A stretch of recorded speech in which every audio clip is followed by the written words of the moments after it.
12 o'clock. So welcome and thank you for joining us for another episode of the Jain Irrigation Training Series. I'm your host, Richard Restuccia, and today we're going to be talking about some tips and tricks to make your spring startup even smoother.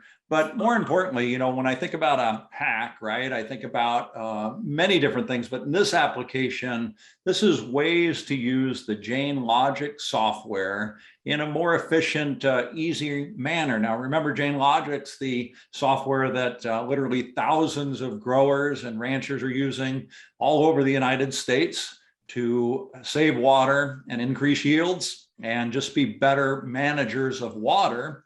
And whenever you get into software like that, sometimes things can get a little complicated maybe. So then when I think about a hack, right, a hack is something that helps me do something maybe easier that comes from somebody that's very experienced in using the software or hardware. And that person who's very experienced today is Cunningham. Connor's technical sales and product manager for Jain Irrigation. He's one of the team, and I will say the award-winning team from our water management services group, who are actually consulting with and providing hands-on water management consulting services to growers throughout the Central Valley. They're doing a fabulous job on this. It's really a fast-growing area for us and our customers. Connor's been doing a great job with that. And if you've ever seen Connor present, you've got a real opportunity here to learn. And one of the things Connor does really well are live demos of software. And I always say, oh man, that's like a live animal act on TV, but Connor does them so well. He really has masterful in his use of the software. We're going to get the opportunity to learn from him today. And that's really a nice opportunity. So Connor, thank you and welcome for joining us. Yeah, thank you. Thank you for the kind words. It's always great to be here. I always look forward to getting to be a part of this. Yeah, well, you do a great job on it. So, thank you. Connor, one thing I wanted to ask you about, gosh, we're April 1st now. I think it's been really hot in March. I don't think anyone's getting any much rain this year in the West Coast. How's the water situation there in Fresno in the Central Valley? Yeah, it's pretty dry. Yeah, there's not a whole lot of water right now. For those of you that might be watching or listening in the future, here in the central part of the state and down south, we don't receive a whole lot of rain. So every little bit of rain that we do get, we really cherish. So it's kind of an oddity actually when we see the magic water falling from the sky. But on a more serious note, we do have a lot of additional cutbacks that have come from the irrigation districts in different parts of the region here. And then on top of that too, with the zero allocation, it's making it a very challenging start to the season with the current water situation. And on top of that as well, as you know, you're very adept in this, Richard, but Sigma started up this year, which adds yet another level of complexity to the whole situation here. And so I think a lot of growers are asking themselves, and we're also having that conversation with the growers that we work with, is how do we start to work around these challenges? And I think very simply put, what we're going to be talking about today with Jain Logic is we're going to be doing what humans have been doing for eons, and we're going to use tools to make our lives a little bit easier. Not that we're going to be, having easy days necessarily, but we're going to make our lives a little bit easier and have something that we can work with to have a little bit more precision in our lives. And with Sigma, right, and other regulations that are coming out and that are starting to take effect, a buddy of mine actually coined this phrase a number of years ago. So I've stole it from him and I've used it in my day-to-day, but data is king and data will continue to be king moving forward. So the fact that Jain Logic is a tool that collects site-specific data is going to be really important now and in the future. And we talk a lot about data and how it highlights inefficiencies, but The thing with the paper trail is that it's actually a two-way street, and something that we don't talk enough about that we can start talking a little bit more is that data also is a way for us to see where we're doing good, because with Sigma and other like GSAs and other regulatory agencies wanting us to pull that data and ask for that data, we can actually have a very site-specific data source saying, hey, look, here's everything that I did well. Here's where I identified where I was starting to have some lacks and some inefficiencies, and I was able to bring those up to snuff and start to work around that. And that also equals dollars. I mean, the silver lining in all of this, right, is we're being forced as an industry to start being more and more precise and start to look at a lot of these different tools. And because of that, the unbeknownst silver lining here is that it's going to cause us to save money, because we're having to watch all of those inefficiencies like a hawk, right? So yeah, I'm so glad you said that, Connor. This week we started to hear rumblings of for urban areas, not allowing people to water their grass because of the water situation in California. And when I think about that, I think, man, that is the easy button, right? Because we have the technology to manage the water more efficiently going on that grass or going to our farms and ranches. It's just a matter of using that technology. In your case, right, data is king. We have the data, we have the technology, we can manage this better. Maybe, as Charles Fishman said when he was on a year ago, we just need more incentives to get growers or homeowners or commercial building owners to use this technology and use this data, because boy, you and I both know it works, and many of our listeners know that too. Right. Well, and the other part too is I think our consumer base is becoming more educated and more concerned with how the food is produced and what's going into producing that food. And so I think that's going to kind of start to tie into this a little bit more. We're already dealing with it with food safety. So I also see this, a lot of the irrigation practices, I mean, obviously Sigma, right? The whole reason that Sigma's there is because we don't want to, in their minds, think that we're going to be polluting the groundwater, right? So I think that that's going to all start to tie into how just the shift of the world in general. Right. So one thing I hear, though, from growers from time to time is, gee, I really do get focused on water management about this time of year, and I've got 100 other things that I'm trying to juggle at the same time. I mean, it is a lot to manage, that's for sure. Is there an easier way to learn things like Jain Logic? Are there lessons? Are there tutorials? What do you suggest for somebody who's just wanting to get started? Yeah, kind of a three-part answer here. We can always go back and watch all these wonderful webinars that you put on. You've created such a great library of information for us and all of our users to go back and look upon. The second quick part to that answer here is we also have our water management services, which acts as a coaching system and as a consultation service utilizing this data. And then lastly, we also provide training. When we onboard new customers with Jain Logic, we do provide training. And I always like to say the same joke over and over again. So if I have any of my existing users that are logged on today, you've already heard me tell this joke, but as I start to do a training with a new customer, I always start to see this look come over their face as we start to dive through the data. And I see their expression change a little bit, and I say, okay, now listen, there's going to be a pop quiz at the end of this. And they kind of give me a very courteous chuckle to my bad joke. But it really does a good job of highlighting the point that a lot of times with tools like this, the experience has been, where's my support? Where's that support come alongside when I have a question as I'm using it day to day? How do I use this day to day? And that has been lacking. But I think that's where Jain Logic and the whole Jain Logic team, that's where we separate ourselves from the rest of the pack. And that's what makes us so unique.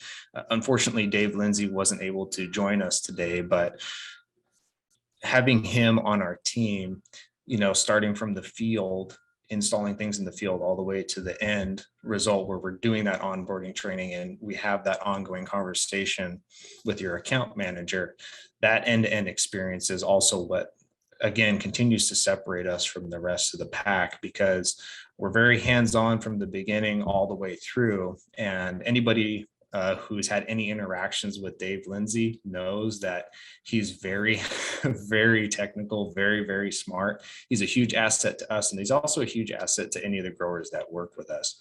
And then, we also have Damian Jellin, who is also on our team, and he's just been killing it with the water management services and expanding that side of our offering. And he's also a huge wealth of information, has a lot of practical field experience.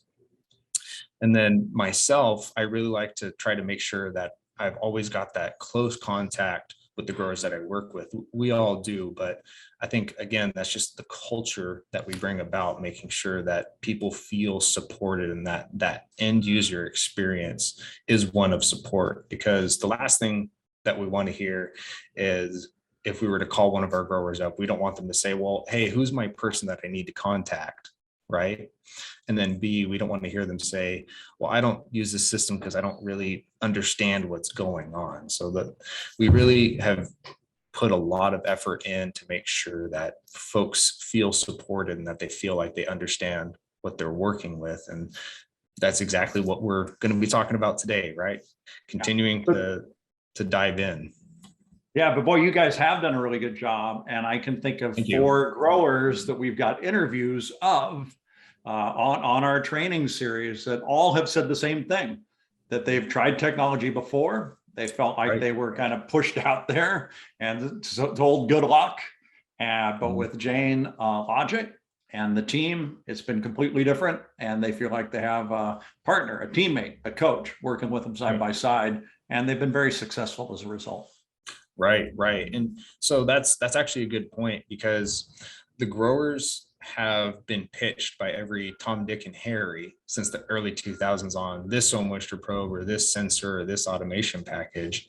And they've got a lot of experience with pretty much everything that's available. And I'm very proud to say that on numerous occasions from both growers and other industry members, we've been told that we have the best of the best, that we have the best experience, the best support, and the best software. So to kind of pat everyone on the back here, since it's the beginning of the new fiscal year, it's nice to be able to look back and say, man, we really tried to put in the work to provide the best experience for our growers. And again, we're going to be looking at some additional ways today that we can help ensure that we have really good, solid tools, really good, solid information available to us as we start our season up here.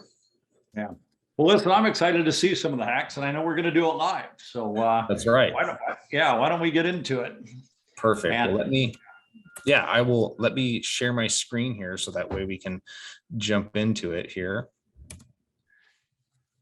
And yeah, so Connor, everything you were saying about the team, there's a reason why you guys won the Ag Specialty Award from the Irrigation Association last year for water management consulting services. And, you and I aren't the only ones that are thinking that you guys are doing a great job. It's industry wide.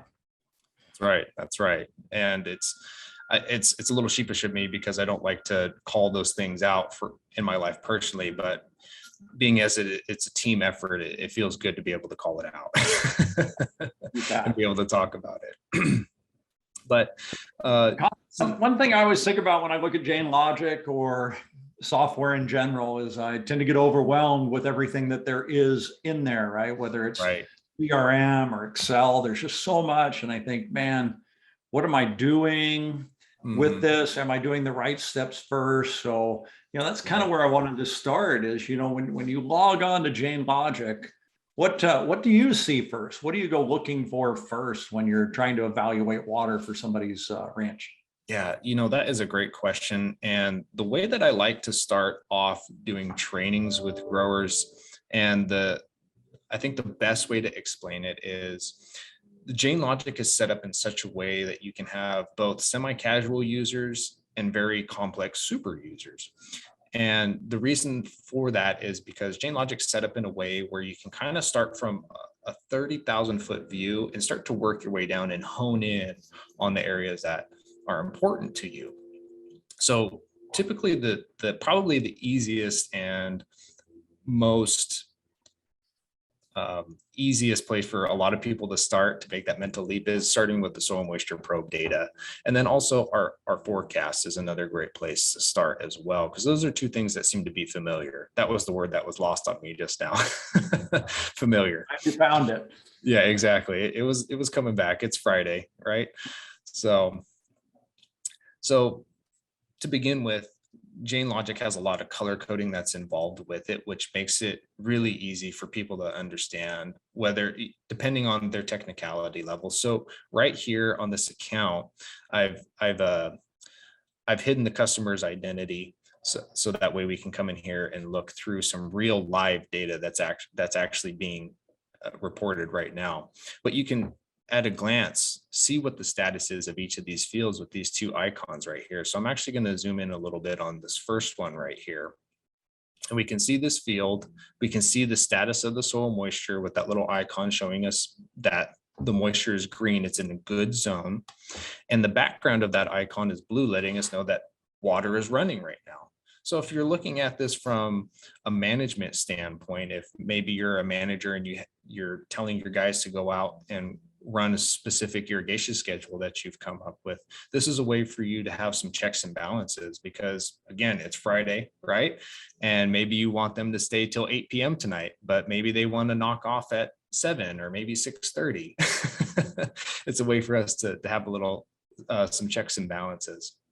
But to get back on course here, one of the ways that we like to start is to look at our soil moisture status, understand how much money we have in the bank, how much gas in the tank, whatever metaphor you'd like to use. So that's really a good place to start. So we can see, okay, we have some ample moisture here in this field, but we can see on this other field right here, we're looking a little bit drier, right? So that's one of the first things that will influence our decision as we start to look at thinking about how many hours we want to apply. And Connor, you know that's drier because of the color of that meter. How do you know that's drier? You know what? That is a great question. Yes. So one of the places that we can come and reference that here is in this legend. And if there's ever a question, you can always refer back to what each of these colors means. Mm-hmm. So these are custom sets. So I don't think that technology is a replacement for boots in the field. So we at Jain and the growers that we work with all like to be very hands-on. And it always is beneficial to actually go out and auger down and get a reference for what the soil moisture status might be at a certain time. So that way we can make sure that when we set the triggers to say when it's wet and when it's dry, we want to make sure that it's the most relevant for the region, the crop type, and the soil type out there. So we really do put in a lot of work to make sure that that icon changing colors is as close to reality as possible. Okay, so soil moisture is first place you're going to check. Get your coffee in the morning, open up your computer, right, and take a look at that. Yeah, exactly. Coffee is very important along with our soil moisture. So after we've started to look a little bit at the 30,000 foot view, now we can start to hone in a little bit more. So the 7-day forecast widget right here, this is actually being pulled from local weather stations that are in the area. So depending on where this sensor might be located, it will actually differentiate between where the closest public weather station is.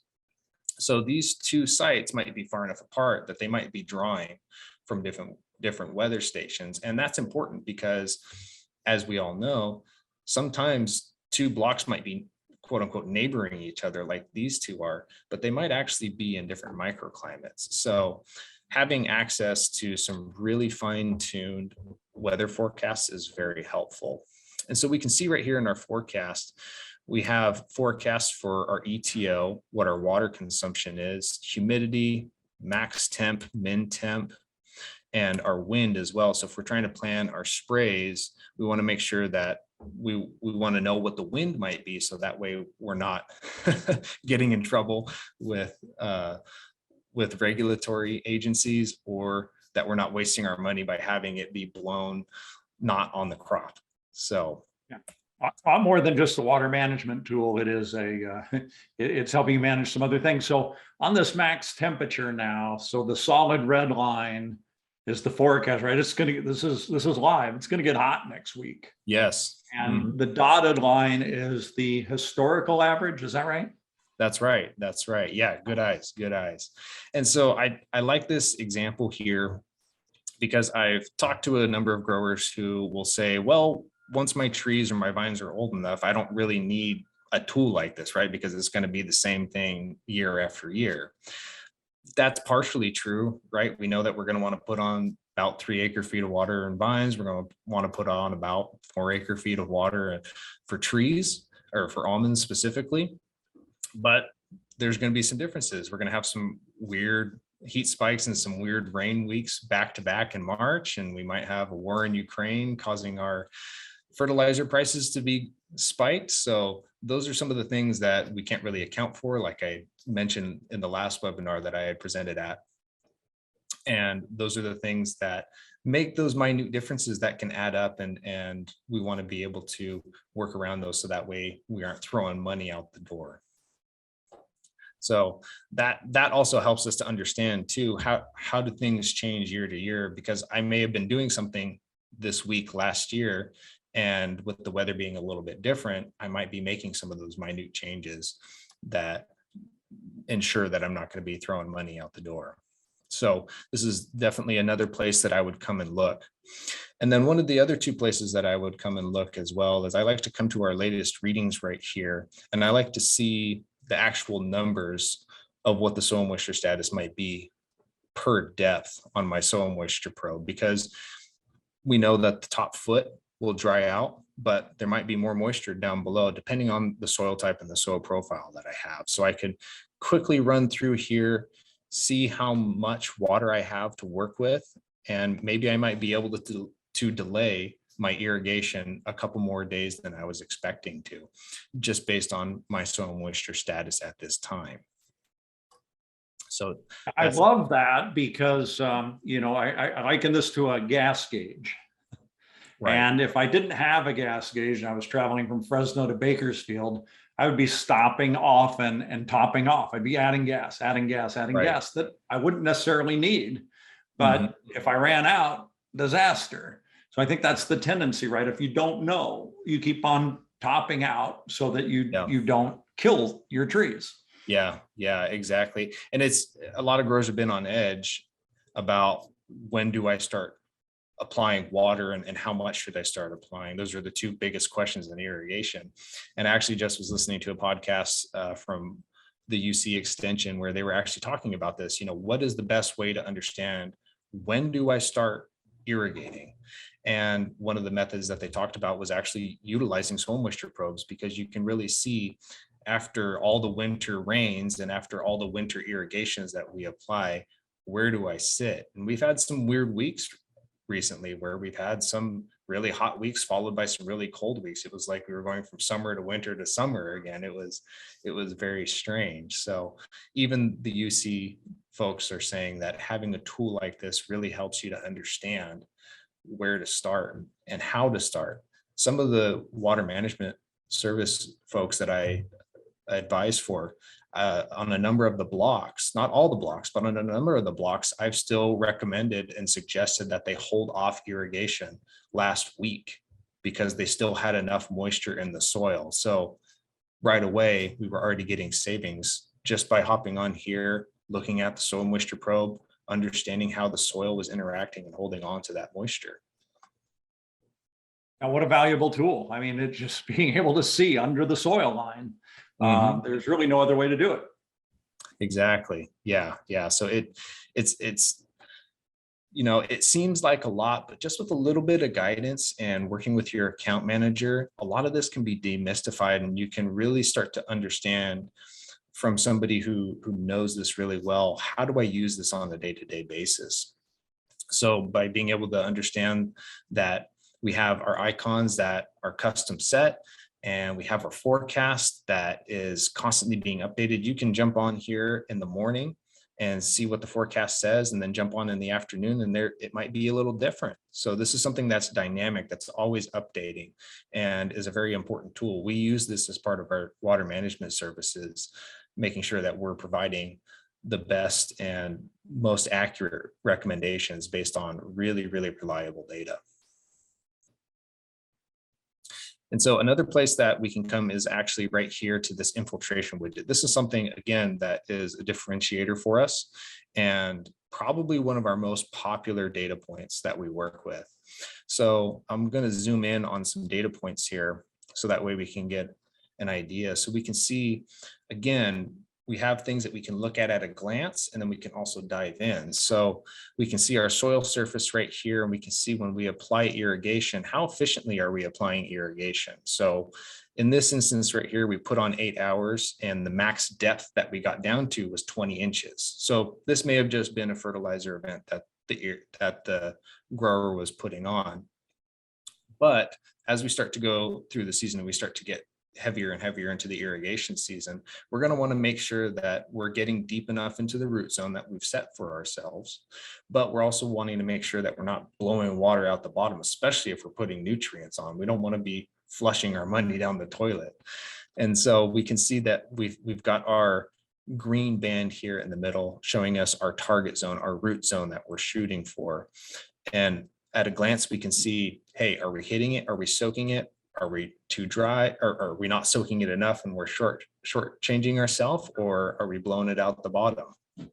And we can see the difference between irrigation events with these blue bands and rain events here as well with these orange bands.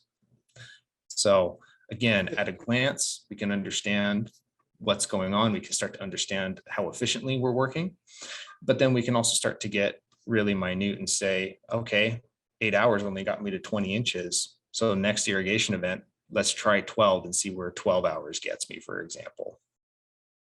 Hey, Connor, we've got a couple of questions coming I want to ask. The first question is this green band, that's the depth in inches that you said was desirable? That is correct. Yeah, so that's a custom set root zone.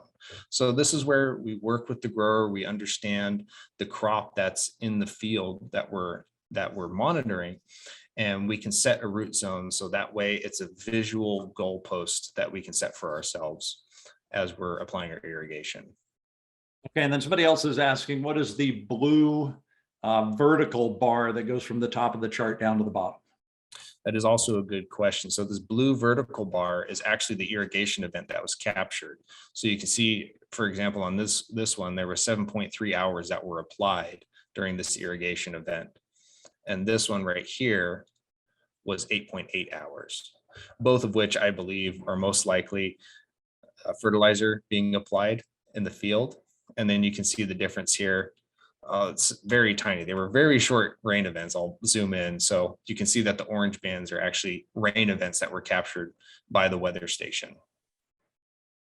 Right. Okay. So then, mostly I want to be watering the same length every time, right? Because I want to get that water into the root zone where I want to be. And what's really going to change is the frequency. So as you mentioned earlier, 4 acre-feet a year for your almonds. The big question is, but when? You don't want to just divide the season up by X number of irrigations, because things change. And this is how you do that then, right? Exactly. Yeah. This is definitely one of the ways that you would start diving into the data and trying to understand, okay, when would I want to do that? We have our gas gauge here telling us how wet or how dry it is. So we know, okay, kind of when is that start point? And I'm going to contradict you a little bit, because at the beginning of the season, if we were to put on 24 hours like we would, maybe in the heat of the season, that's just going to blow through our soil profile because the tree's not needing all that water yet. So this allows us to be more fine-tuned with our irrigation practices as the crop goes through its cycle, because we know that cycle, I can't tell. Am I mirrored if I go like this? It's opposite. Oh, okay. So let me start here, right? So we start at the season, right? And it's low water consumption. Then as the crop starts to go through its stages. It starts to climb up, and it climbs up as it continues to go through, and then it starts to plateau right before harvest, and the actual will start to fall off a little bit. So we want to make sure that our irrigation practices are as closely matched to that as possible. So it will change throughout the season, and with tools like this, we're able to match those irrigation events to the crop's demand and the crop's consumption. Yeah, no, totally agree with you on that. Yeah, so Yeah. thank you. Yeah. So, and then another place where we can come and look is if we actually come and look at the field right here. So one of the hacks and one of the tips and the tricks is we're going to want to make sure that the system has the most up-to-date information as possible, because that's what really influences this right here. So I'm going to move you out of the way really quick. So this forecast and applied ET water here, this is based off of the age of the plant, the type of plant that's in the field, the row spacing, the crop spacing, and the application rate. So this is a very site-specific forecast that's being provided. This isn't just some sort of blanket forecast that's put out by the system. This would be very different if these were vines versus if they were row crops. So this is important that we make sure, kind of part of our yearly maintenance is going into Jain Logic and just confirming that everything looks like it's right and it's correct, and making sure that we have an appropriate DU number in there as well. And we'll jump into that here in just a minute. And then another area where we would look to start influencing some of our decisions is some of our ET data right here. So last week, how much water was consumed by this field. So we know how much water we have to work with in our bank. We understand what the coming week is going to look like.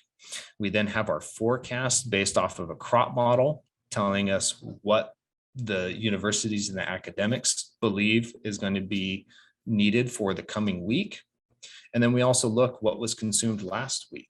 So these are all points that we want to look at and that we have readily available in Jain Logic that we can start to pull together and consider as we want to start making our management decisions. When do we want to put on our fertilizers? Is it going to be too hot for us to put a shot on? When do we want to start irrigating? Do we want to start irrigating right at the beginning of the week, or do we want to hold off for a few days? All these things can be answered by simply jumping onto Jain Logic and running through the data and finding them very quickly. You can see how easily and how quickly I was able to find all these data points, and we can start to influence our decisions right away. So Connor, one thing I'm hearing everywhere now, and I absolutely see the need for this now, is automation, right? So I'm a grower, it's spring break. I want to take my family to Pismo for a while. Can I make this happen without me actually being there? Yes, you can. And unfortunately, this demo that I have pulled up does not have the automation enabled. But yes, we do have automation enabled. And we actually did talk about this last time. So if the viewers at home or people who are listening on the podcast format would like to go back and listen to one of our webinars where we actually just talked about this, not only could you schedule your irrigation, but we talked about last time where we could actually schedule the injection of our amendments as well. So yes, 100%, you can go to Pismo over the weekend, or I actually just put in a site for a grower, a brand new grower for a very remote ranch. All the rest of their land is kind of centrally located, and they're able to manage that. But this one ranch is kind of remote, and instead of this person having to drive an hour round trip to go out there, turn on the pump and turn it off, so 2 trips, right? The system's going to start paying for itself very quickly, because that person doesn't have to drive out there just to do a very simple function of turning it on and turning it off. That's great. Yeah, and I wanted to be sure we did cover that this is all part of Jain Logic. That's right. That's right. Yep. So what I'll do here in conclusion is, I had mentioned that we want to make sure that all of our information is as up to date as possible. So if this is something for any of our existing Jain Logic users that you want to look in and make sure it is up to date, very simply, we can come up here to this little tool icon select this. And this is where we start to go into the configuration or the edit mode, whatever you'd like to call it. And we can make sure that our boundaries are up to date. We can click on our crop information, and we can make sure that the planting date, row, tree spacing, everything's up to date. Go to our application rate, make sure our application rate and our uniformity is up to snuff.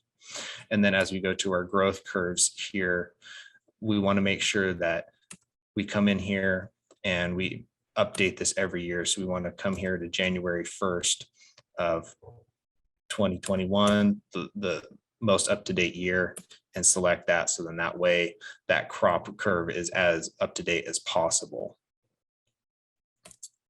Connor, I also saw distribution uniformity as a box in there too. Is that important? That's very important. That could be the difference between running your pump too long over irrigating and spending more money than you needed to. So understanding your DU and making sure that that number is accurate is very important. If I don't know my DU, what should I do? Yeah, we actually will run DU tests as part of our water management services. So if this is something that you were thinking about jumping into and being a part of, as part of our water management services setup, we will actually come out and perform a DU test on your field. If this is not something that you're 100% ready to start working with yet, I believe that a number of the academic organizations around might be able to pull together some students and come do a DU test on your field. But it would be nice to have the professionals come out and give that professional touch to your DU test for you and provide a really nice report to you at the end of it. Kind of feels like a basic must-have. Yes. Yes, 100%. Again, very much like the gas gauge, right? Understanding your DU is incredibly important because it could mean the difference of hundreds, if not thousands of dollars, even more at the end of the year, especially in areas like Westlands, right? Where we're paying over $1,000 per acre foot for water. We want to really make sure that we're very accurate with our scheduling, right? Yeah, absolutely. Mm-hmm. So with that kind of brings me to the end of what we wanted to cover today, just giving a few tips and tricks that we can work through and understanding, demystifying a little bit how to run through Jain Logic. So that way, as we start working with it, or if you're interested in starting to have some of these tools, you can understand that it's not so scary when you jump on. It's actually very easy to run through and get the information that you need. Yeah, Connor, thank you. You did a great job and really made me feel more comfortable about it. And certainly I was thinking about this, about, well, how much time is this going to really take me in a day to do? And I can see pretty quickly over my first cup of coffee in the morning, I'm going to know exactly where I need to pay attention on my property. And it's not a big time effort on or time commitment. In fact, it's actually the opposite. The 15 minutes or 20 minutes I put into it are actually going to save me a bunch of hours in the long run. That's right. So great job with that. And again, your demonstrations are so good. I had a question though. Things happen really fast on the screen. Are you using some supercomputer or network or something that made that happen so fast? Yeah, again, another differentiator between us and the rest of the pack is Jain, being a company that it is, the size that it is, we've invested a lot into our IT infrastructure to make sure that this has the highest speed possible for just standard internet connection. So a lot of other people can't say that. We've invested a lot of money into our IT infrastructure to make sure that, again, we have the best user experience. Yeah, that's super obvious, the way the screen changes so quickly. So every click. So again, thank you for presenting today. We really appreciate it. And I want to thank all the viewers. We really appreciate that you chose to spend a little bit of your day with us. We know time is valuable, especially this time of year. So thank you for doing that. Please remember, you can see all our trainings at our website at jainsusa.com/trainings. There's over 160 on there now, as well as wherever you listen to your favorite podcasts. And I really do love that people are out in the field, working, driving from job to job, and educating themselves. It makes me excited about this whole battle we're fighting for water management and makes me feel like we're going to overcome it and come out on the right side of this in the end. So thank you, Connor. Thanks, everybody. Have a great weekend, and we'll see you guys back here next week. Thanks. Great. Thank you.